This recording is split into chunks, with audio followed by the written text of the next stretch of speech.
की जय। नंद बाबा एकादशी का व्रत करते, व्रत का पालन किया, जैसे रात्रि को शयन किया, 12 बजे का समय रात्रि का, और नंद बाबा को भ्रम हो गया कि सुबह की भोर हो गई है, और रात्रि को ही कुछ ग्वालों को अपने साथ में लिया चले गए यमुना जी में स्नान करने। जैसे गए यमुना जी में लगाई डुबकी, तो कथा कहती है, शास्त्र कहते हैं कि ब्रह्म मुहूर्त से पहले किसी भी सरोवर में स्नान नहीं करना चाहिए, अर्धरात्रि के बीच में भी स्नान नहीं करना चाहिए, 4 बजे से पहले स्नान नहीं करना चाहिए। वरुण देवता का अपमान होता है। उस समय वरुण देव शयन अवस्था में होते हैं। नंद बाबा को भ्रांति हो गई कि सुबह की वेला हो गई है। जैसे डुबकी लगाई यमुना जी में, कुछ ग्वालों को साथ में ले गए थे। काफी देर हो गई, नंद बाबा बाहर नहीं आए, तो ग्वाले भागे हैं नंद भवन की ओर। अरे कन्हैया, तेरे बाबा डूब गए यमुना जी में, तेरे बाबा डूब गए। सारे ब्रज मंडल में हल्ला बढ़ गया महाराज कि नंद बाबा डूब गए। और कन्हैया इतनी वेग से आए हैं, यमुना जी में लगाई डुबकी, और यमुना जी के मार्ग से सीधे पहुंच जाते हैं। कन्हैया कहां? सीधे वरुण लोक में। क्या देखा? बाबा नंद को वरुण के दूतों ने बांध करके रखा है। जैसे भगवान वहां पहुंचे, सबके सब भगवान का स्वागत करने लगे। वरुण देव आगे बढ़े हैं। अहो भाग्य हमारे प्रभु, जो आज आप हमारे इस भवन में पधारे। मेरा तो जन्म सफल हो गया प्रभु, जो आप स्वयं पधारे हैं।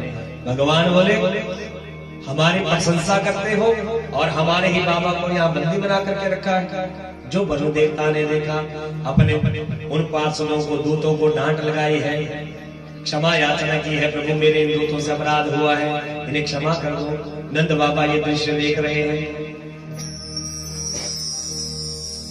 और वरुण देव ने नंद बाबा को मुक्त किया है। और थोड़ी देर बाद जहां से डुबकी लगाई थी भगवान ने, वहीं प्रकट हो जाते हैं नंद बाबा के साथ। सारे ग्वाल वाल नंद बाबा से पूछने लगे, अरे नंद बाबा आप कहाँ चले गए थे? क्या तुम्हारी समाधि लग गई थी?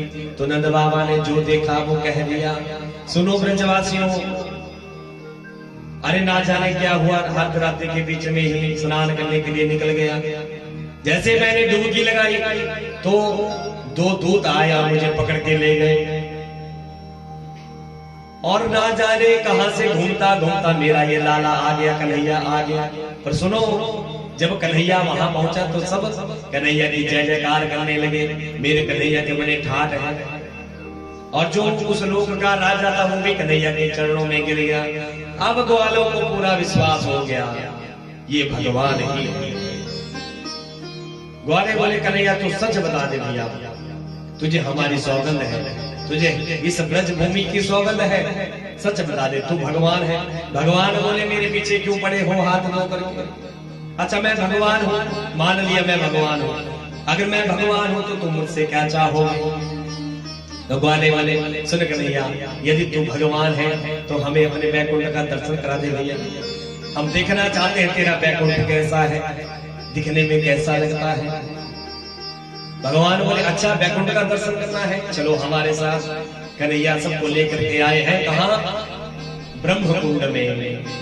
और सबके सबको कहा भगवान ने, जो जो बैकुंठ का दर्शन करना चाहे इस कुंड में डुबकी लगावे। फिर क्या था महाराज, सबके सबने एक साथ डुबकी लगाई, और सबके सब कहा? बैकुंठ में पहुंच गए।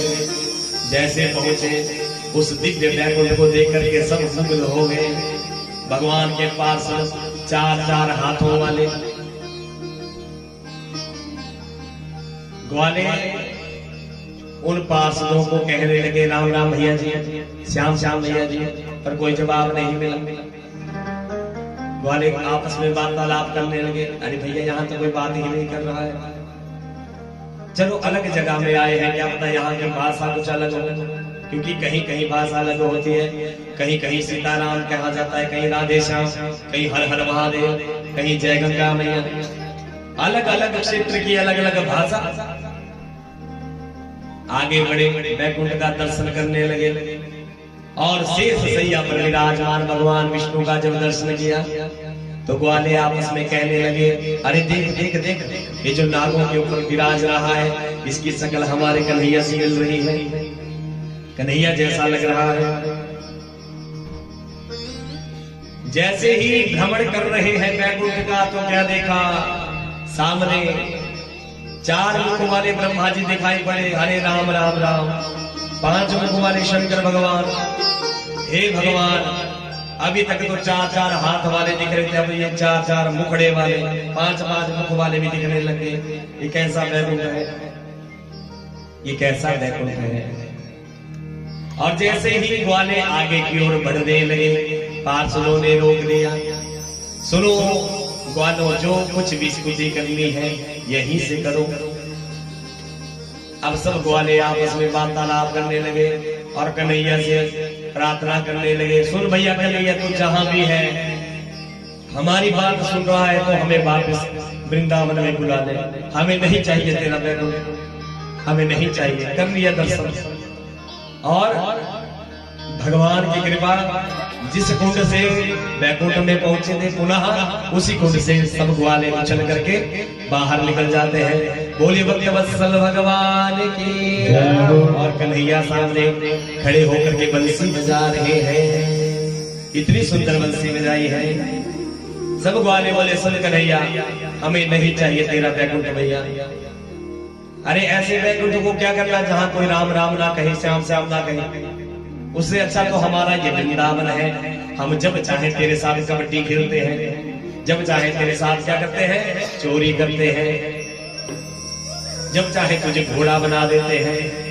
ऐसा आनंद वैकुंठ में नहीं, इसलिए भैया हम यही अच्छे हैं। बोले भक्तवत्सल भगवान की जय, आनंद नंद भगवान की जय, महादेव की जय। धीरे धीरे समय व्यतीत होने लगा। सुदेव